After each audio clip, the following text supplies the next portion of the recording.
আমি হাঁটতে হাঁটতে বিলের দিকে আসছি। ওই দেখেন বিলের জমিগুলো, ওইদিকে এটা আমাদের জমি। আমি যে বিষয়টা আলোচনা করব গভীরভাবে খেয়াল করবেন। আমরা আসলে কতটা নির্বোধ নগদ লাভের জন্য ভবিষ্যৎটা কীভাবে ধ্বংস করি। আমি আসার পথে দেখলাম একজনে পোনা মাছ ধরছে, টাকি মাছের পোনা। ওনার যেই মানে বালতিটা দেখলাম, বালতির মধ্যে যে পোনাগুলো ছিল ওই 2-3 হাজার পোনা মিনিমাম হবে, এতটুকু আর কি, এতটুকু হবে। ওনাকে আমি জিজ্ঞেস করলাম কত এগুলা কত, উনি বলছে বিক্রি করবো না। পরে বললাম যে এগুলো বাজারে নিলে কত টাকায় বিক্রি করা যাবে। উনি বলছে কত 200 থেকে 250 টাকা হবে, বা বেশিও হইতে পারে, পোনাগুলো একটু বড় বড়।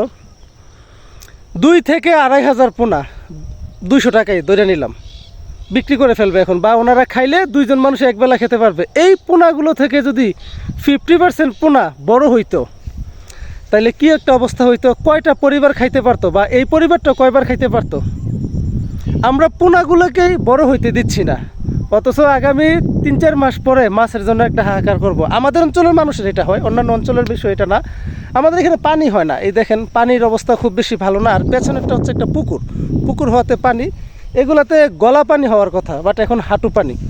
তো আমরাই সব কিছু ধ্বংস করতেছি, ধ্বংসের কারিগর আমরা। রেণুপোনা ধরে ধরে আমরাই ভবিষ্যতের মাছগুলোকে নষ্ট করে দিচ্ছি। 5-6 মাস পরে বাজারে গিয়ে বলবো মাছ নাই কেন, চাষের মাছ কেন, অথচ আমরা সব কিছু নষ্ট করে দিচ্ছি। আরেকটা নেগেটিভ দিক, এক ধরনের জাল বের হয়েছে, ওই জালের মধ্যে সব কিছু লেগে যাচ্ছে, ছোট নাই বড় নাই, কি মানে সব, কোনো বাদ নাই। তো আসলে নিজেরা ক্ষতি কারা করে, আমরা করি না। সাময়িক কিছু লাভের আশায়, সাময়িক খাওয়ার জন্য আমরা আমাদের বিলটাকেই ধ্বংস করে দিচ্ছি। একদম মাছ শূন্য হয়ে যাচ্ছে আমাদের এলাকাটা। এমনিতেই পানি হয় না, যেই পানিটুকু হয়, যেই মাছগুলো টিকে, এগুলোকে আমরা ধ্বংস করে দিচ্ছি। আরেকটা খারাপ দিক, বিষ।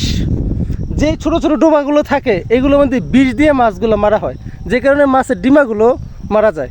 এখন আমি এইগুলো বললে লাভ কি, আমার কথা আর কে শুনবে। আমরা সচেতন না। আমি ব্যক্তিগতভাবে যতটুকু বুঝি তারপর থেকে আমি পোনা মাছ ধরি না। পোনা মাছ ধরে কেন নষ্ট করব? একটা পোনার চাক যদি টিকে যায় পুরো এলাকা ছড়াই পড়বে মাছে, সবাই খেতে পারবে। এখন আমি একা খেয়ে কেন নষ্ট করব? আমার কথাগুলো কে শুনবে? আমার কথার ফায়দা কি? আসলে নিজেরাই ক্ষতি করে, নিজেদের ক্ষতি করে কখনো সরকারের দোষ দেই, কখনো আল্লাহ তাআলার দোষ দেই। আল্লাহ তাআলা আমাদের প্রতি নারাজ। এখন নিজেরা যে নিজেদের ধ্বংসটা করলাম সেটা আমরা মানতে রাজি না, কোনোভাবেই মানতে রাজি না। আমার কথাগুলো হয়তো খারাপ লাগতে পারে, বা অনেকে বলতে পারে ভাই আপনি এভাবে কথা বলেন, বাস্তবতা নিয়ে তো কথা বলি ভাই। পোনা মাছগুলো কেন আমরা ধ্বংস করে দিচ্ছি?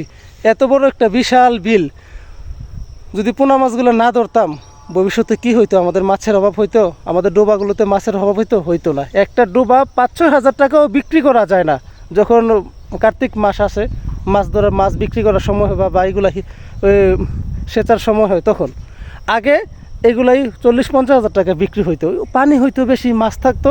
এখন যাই আছে আমরা এগুলাই শেষ করে দিই, খেয়ে একদম শেষ করে দিচ্ছি। তাহলে ধ্বংস কারা করে? ধ্বংস তো আমরাই করি।